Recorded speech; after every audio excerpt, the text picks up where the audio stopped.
The opening scene features a man named Milo Stanfield who is suffering from autism spectrum disorder, or ASD. He is seen standing on a street of New Jersey, keeping an eye on a woman in a nearby flower shop. In the midst of this, he also seems to be doing some complex calculations related to the timing of events happening in his surroundings. Milo notes the approach of a passenger bus, a pothole, a street artist, and a bicycle rider speeding. Following these observations, he crosses the street and strategically places a pen on the top of a mailbox adjacent to the pothole. Soon after, his planned chain reaction takes place. A taxi runs over the pothole, splashing the water on the pen, causing it to fall to the ground. This captures the attention of the street artist, who then walks forward to pick up the pen. At the same moment, the speeding cyclist collides with the artist, which results in him striking the mailbox and falling on the fruit stand nearby. Chaos ensues in the street, diverting the attention of everyone, including the bus driver. As a result, he does not notice the traffic light turning red and hits the same woman crossing the road, killing her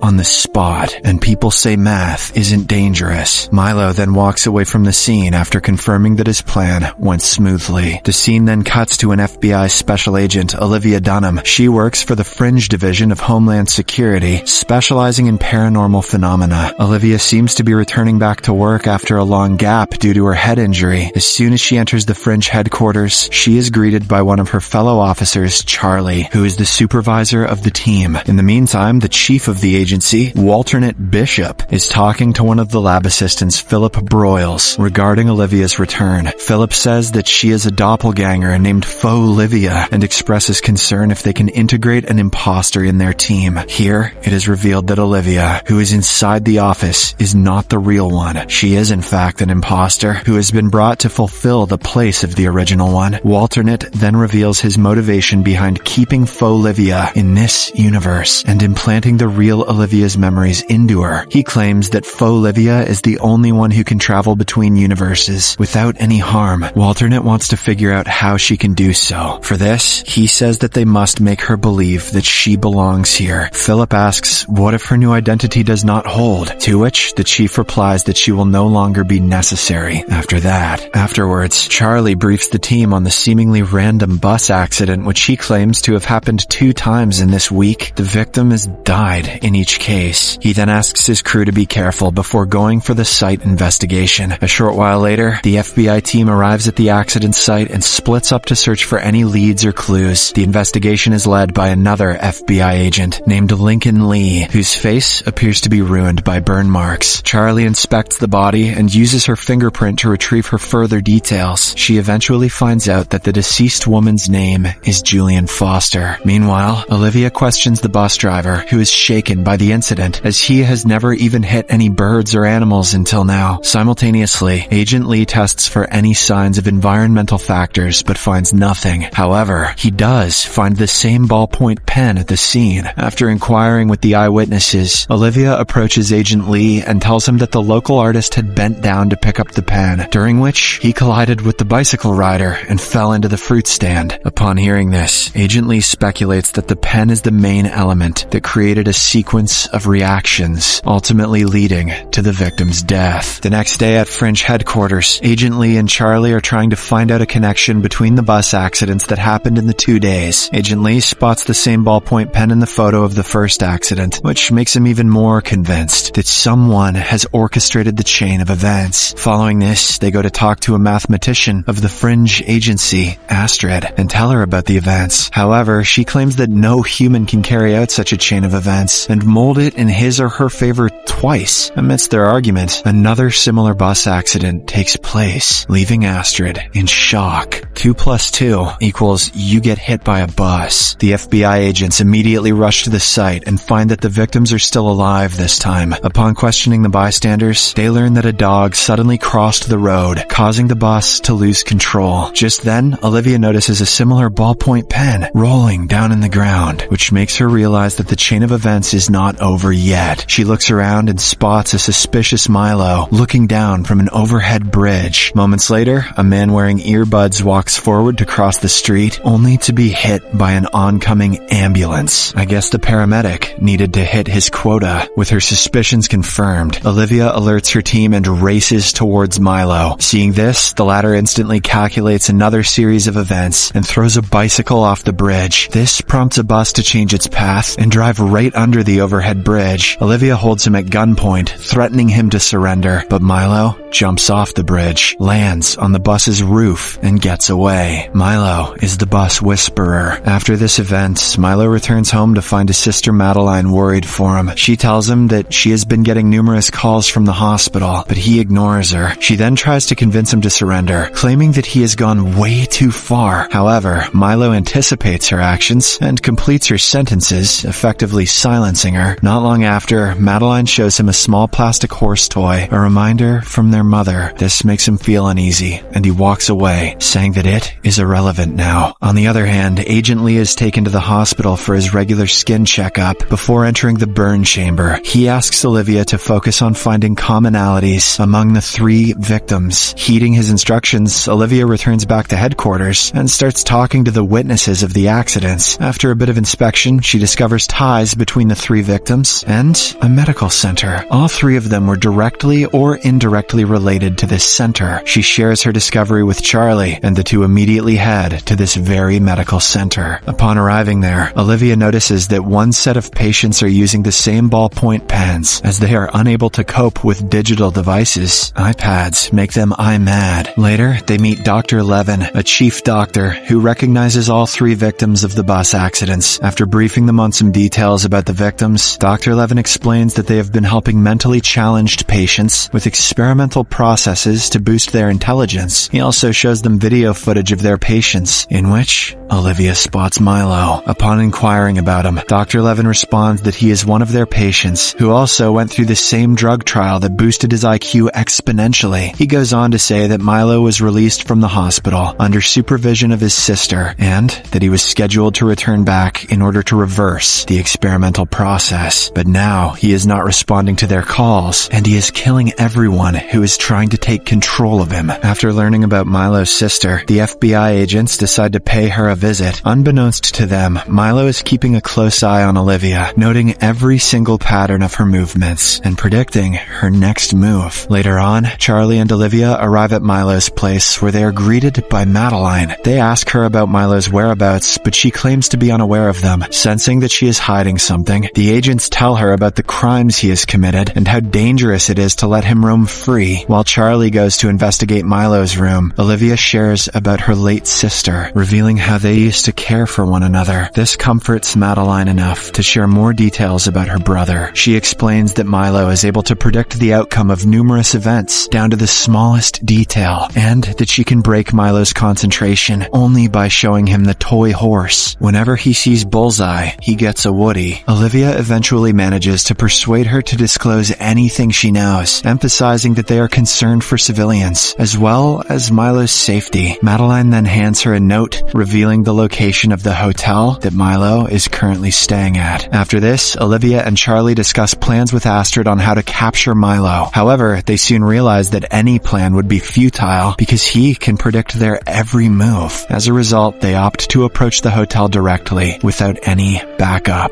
I don't know how that's going to help, but they know best. In the meantime, Milo is seen at his hotel room, looking down through the window and envisioning scenarios that are going to happen in the next few minutes. With his ability, he predicts that Olivia and Charlie will arrive soon and that they will chase him. He also calculates that he can kill Olivia by luring her through a marked zone of a construction site where the air is too thin and crushing her under a load of cement bricks. Just like he predicted, the 2 FBI agents arrive at the hotel and find Milo waiting for them in the street. He then runs towards the construction while the agents pursue him. Olivia, who is unaware of the warning signs for the thin air zone, races through it instead of stopping to put on a respirator. This actually makes Milo's calculation wrong. He didn't think she'd be that dumb. In addition, she also dodges a pile of cemented bricks which Milo assumed would crush her. The villain is shocked to witness his calculation going wrong and is ultimately caught by her. At this point in time, Olivia nearly asphyxiates herself due to the low level of oxygen, but thankfully, Charlie arrives in the nick of time and helps her with a breathing apparatus. In the aftermath of these events, Charlie Charlie asks Olivia about why she did not stop to put on a respirator, to which she responds that she did not recognize the warning sign. Later on, Olivia brings Madeline to the hospital, where Milo is seen interacting with a supercomputer. According to the doctor, the IQ-boosting drug has been in Milo's brain for too long, due to which they are unable to carry out the reversal process. Now, his mind has become so advanced that only machines can comprehend his thoughts. Saddened by this news, Madeline goes inside the room and leaves the toy horse in front of her brother. The same evening, Olivia is at her place when she experiences a vision of Peter, her boyfriend from another universe. He tells her that she does not belong to this universe. In order to back up his claim, he reminds how her lack of knowledge regarding this universe saved her life earlier. According to him, she would have died if she had recognized the warning signs and stopped there. Peter encourages her to try recalling all of her memories and also